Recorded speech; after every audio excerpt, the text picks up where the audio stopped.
What's up guys, it's me Jeremy. With the jungle changes in patch 5.4, it's no secret that the jungle has started to become a lot less diverse, and there's a lot of things to learn about the way the jungle is balanced if we just take a look. Let's get started. So when it comes to the jungle, you have two major ways a champion can succeed. The first is through counter jungling and farming, while the second is through ganking. Lots of champions are decent at both, but in an extremely undiverse jungle that we have now, and frankly that we have had for a really long time, it's hard for a lot of champions to find a place. Historically, the jungle has pretty much always had a problem being diverse. I mean, back in Season 4, any champion other than Lee Sin, Evelynn, and Elise was pretty much useless, and I honestly don't remember a time when there was true diversity in the jungle.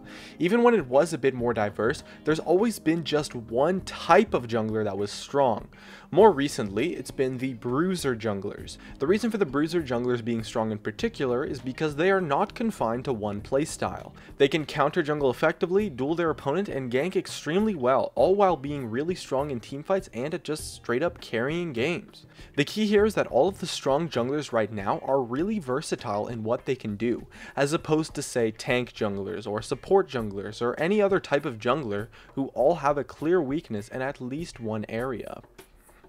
And the jungle items were honestly a really good step in the right direction, but they actually did more to hurt the jungle diversity than to help it. And the reason for this is because you can't balance the jungle around items, because then again, only the versatile junglers will succeed.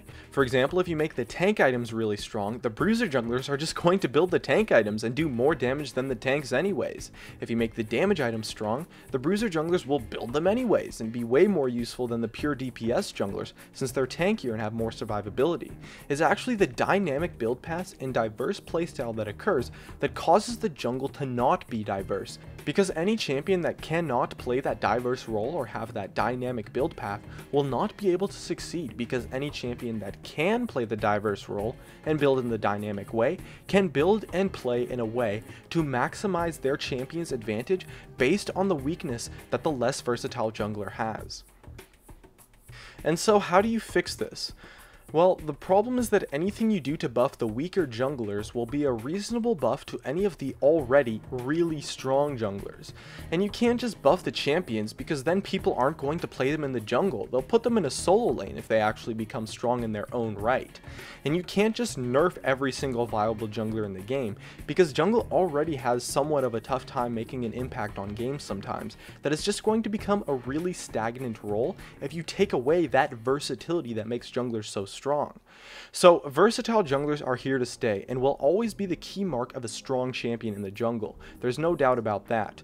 And the point here is that balancing the jungle is just insanely difficult, and honestly kind of impossible to balance in a diverse way without making radical changes to either the jungle itself or to all of the champions. Even if they make the jungle camps weaker, it doesn't actually do that much to help the weaknesses of the unviable junglers. The same problems are going to stay. The versatile junglers get stronger and you'll still be able to completely shut out the other junglers due to their weaknesses. So to be completely honest with you, I honestly can't really think of a way to bring up the unviable junglers right now without just straight up buffing all of them, which again is a problem because people won't play them in the jungle. It's going to be really interesting to see what Riot tries out, but everything just seems like it's going to help the junglers that are already strong enough to keep them on that top level due to their versatile playstyle. So to be completely honest, the jungle might just be straight up doomed in terms of true diversity for a pretty long time, barring any major changes, of course. However, there are at least a few small things that can be done to help, as seen by the changes on the PBE right now, and Riot is definitely trying. So we might see other junglers rise up, and a couple of maybe specific champions might rise to the top level like we saw with Nidalee jungle, but for now the jungle is really just stunted in diversity due to the way it was designed at its core, and that's not really something you can change. So even if other champions rise up, it's likely just due to them becoming one of the versatile and dynamic champions that can succeed in the jungle. Anyways, who knows what's going to happen. These were just my thoughts. My name is Jeremy, and that's it for my video on jungle diversity.